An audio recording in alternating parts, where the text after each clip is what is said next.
get Donald Trump back in the White House, the American dream is going to be attainable once again. A nearly 80-year-old Donald Trump talking about crowd sizes is not what we need in this moment. Honestly, Tim, I think you got a tough job here because you've got to play whack-a-mole. You've got to pretend that Donald Trump didn't deliver rising take-home pay, which of course he did. You've got to pretend that Donald Trump didn't deliver lower inflation, which of course he did. Kamala Harris is bringing us a new way forward. She's bringing us a politics of joy. She's bringing real solutions for the middle class, and she's centering you at the heart of that. All the while asking everyone, join this movement. Just some of the moments from last night's U.S. vice presidential debate between Democrat, Minnesota Governor Tim Walz and Republican Ohio Senator J.D. Vance. It was a strange political event, substantive, respectful, even congenial at times, but will it make a difference? Let's bring back the front bench to talk about that. Muhammad Ali, Jamie Ellerton, Carl Belanger, Enrico Walsh. Jamie, I'll start with you. Marika and I were on this text chain last night. We were all like, what are we even watching? I haven't even seen anything like this in easily over a decade. Do you think at the end of the day, that debate will have an impact, in particular among people who are undecided in those key swing states, ultimately who will determine the outcome of the election? Yeah, for full disclosure, I did not watch the debate last night, but I read a ton about the coverage today, and I really don't think it's going to move the dial.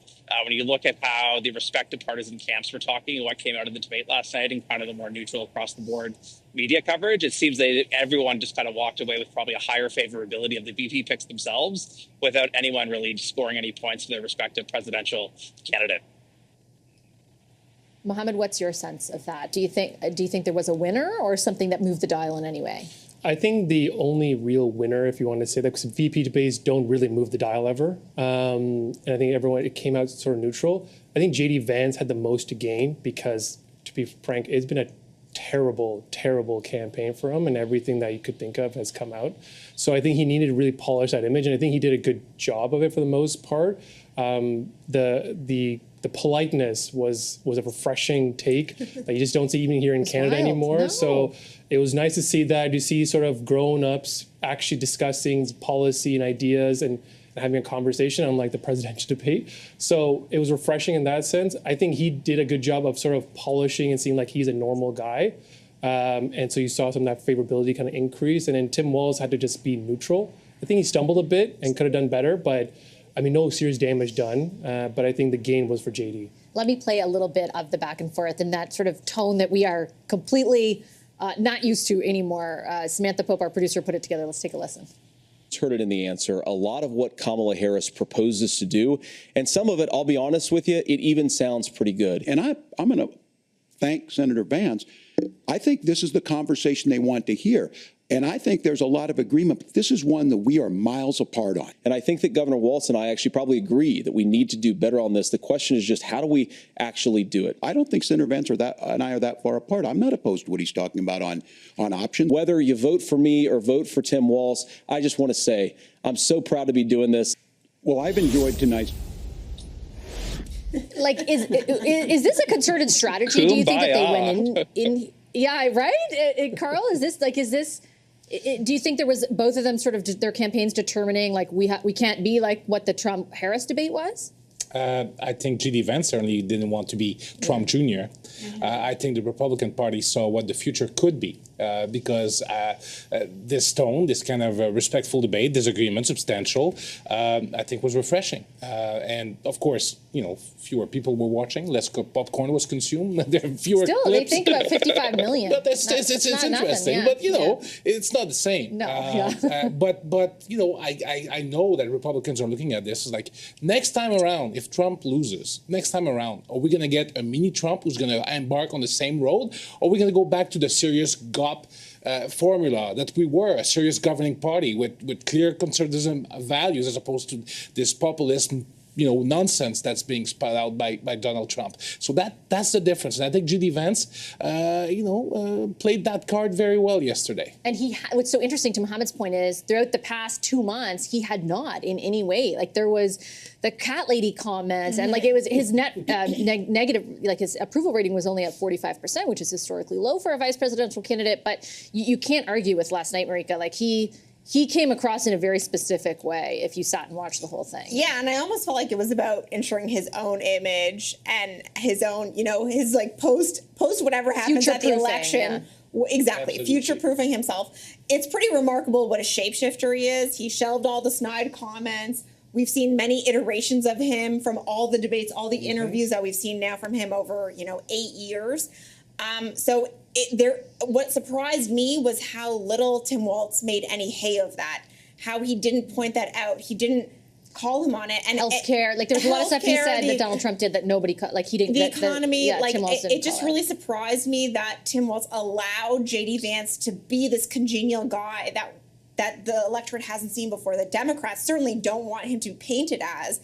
And on the issues, Democrats are taking the small wins that they can from that debate on things like democracy, obviously very important. But when the top issue is the economy, housing, affordability, inflation, it's hard to see how Tim Walz moved the dial for his party. Yeah, I'll play. Yeah, He go didn't ahead. crush, though. He didn't crush and burn, No, right? he didn't screw He was up. nervous. Yeah. He played Yeah. defensive Yeah. in the Biden administration, Yeah, I but he also didn't think hurt his Vassy, party, like- and mission Totally. accomplished. Yeah, go ahead, Jamie. Yeah. Yeah, like Governor Walz's whole persona is nice, friendly guy. He couldn't go in there spewing venom at J.D. Vance, trying to make him look to be his worst character of online. So I think he had to kind of But there's a own way to who do he is that and who he with- was in that congeniality.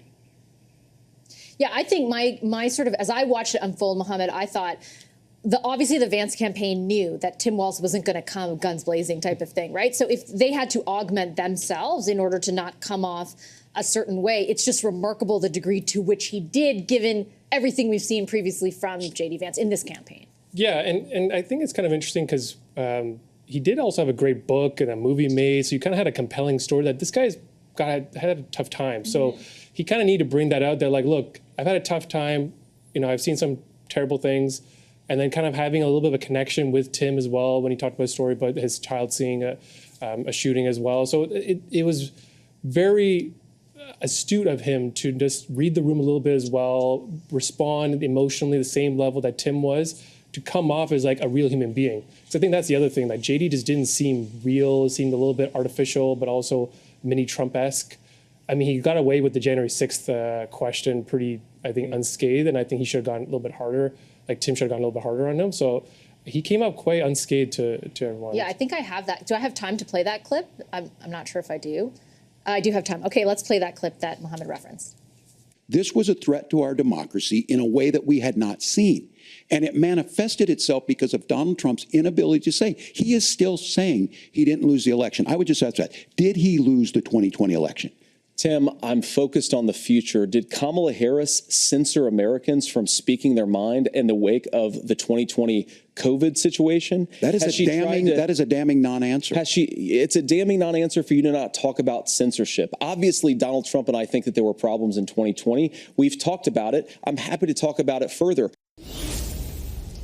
Carl, that is the big moment that the Democrats are pushing out today. But on the question of resonance, and not to take away from the seriousness of that non-answer, but on the question of resonance, it feels like that isn't going to move the dial for undecideds. Yeah, but they're pushing it.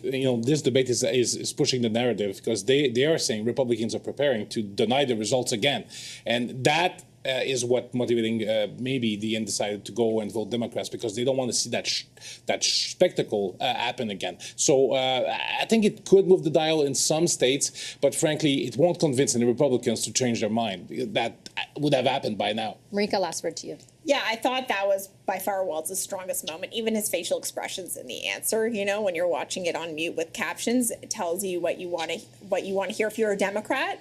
But again, if in the midterms, abortion rights, democracy did help the Democrats and was a bad economic time. I'm not convinced it's the same in a general election. Yeah, particularly among those undecided voters in those key swing states. Okay, I have to leave it there. Jamie Ellerton, Mohammed Ali, Carl Belanger, and Marika Walsh, our front bench. Thank you so much, everyone, for a great discussion. I'll take a quick break. Our takeaway is next.